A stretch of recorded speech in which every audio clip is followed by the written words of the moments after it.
So the patient undergoes chemotherapy, usually for about 5 days. Occasionally we combine chemotherapy with radiation to prepare the transplant. That's usually dependent on the underlying disease that the patient has and the status of that person's disease going into the transplant. But generally we do a chemotherapy-only transplant. So patients get about 5 days of chemotherapy. They get a day of rest, and then the stem cells are reinfused. And the reinfusion looks pretty much like a blood transfusion. The cells are reinfused into the peripheral blood. Patients generally have a large bore catheter in their chest, and that allows the cells to come through a very large opening, and so the cells aren't damaged as they come into the body. And the cells travel through the body, and they know that they're supposed to live in the bone marrow. So over time, they settle into the bone marrow and differentiate, and then it takes about 2 weeks generally for us to see blood counts that come from that new immune system.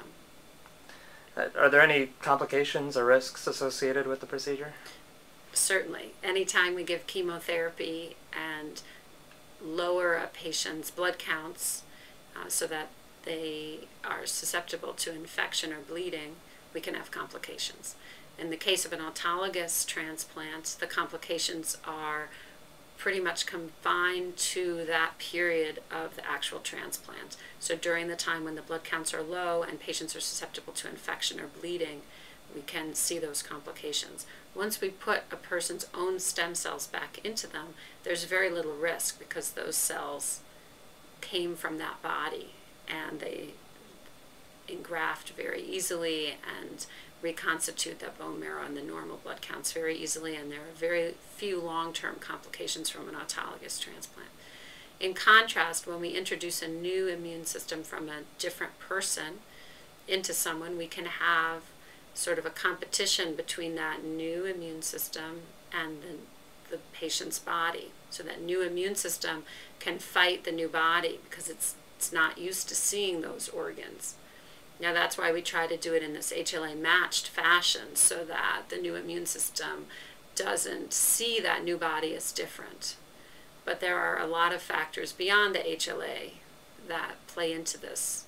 And so we can have this, what we call graft versus host disease, where a patient has the new immune system attacking their body, usually their skin, their intestines, or their liver.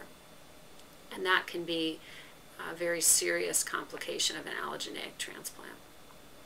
Now, if everything goes right, Right. About how long does it take for the patient to start to feel a difference? Well, I think that's a great question because patients feel, especially in the case of an allogeneic transplant, that the transplant itself will be very difficult.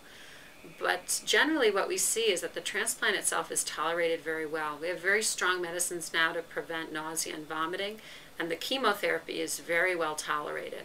The re-infusion is always a sort of very exciting event because you see these new stem cells coming into you, and generally patients are pre-medicated pretty heavily for that, so they usually don't even remember that so clearly. But the process afterwards is quite variable for patients. Some patients adapt very well to the new immune system and they recover very quickly, and other patients take a long time, on the order of months to sometimes even years, to really adapt to the new immune system. And I think that's difficult for patients to adjust to. They think when they're discharged from the hospital, it's all over with and they're just going to get better. And they're not used to how long a process of recovery it is. And it can be weeks to months afterwards until patients really feel like themselves again.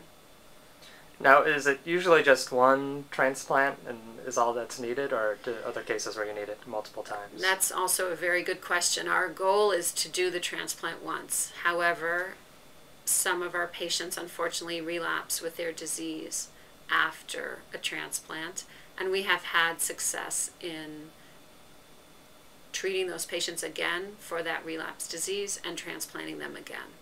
Sometimes, for example, in the case of a patient who's had an autologous transplant, if their disease relapses, we would generally then do an allogeneic transplant.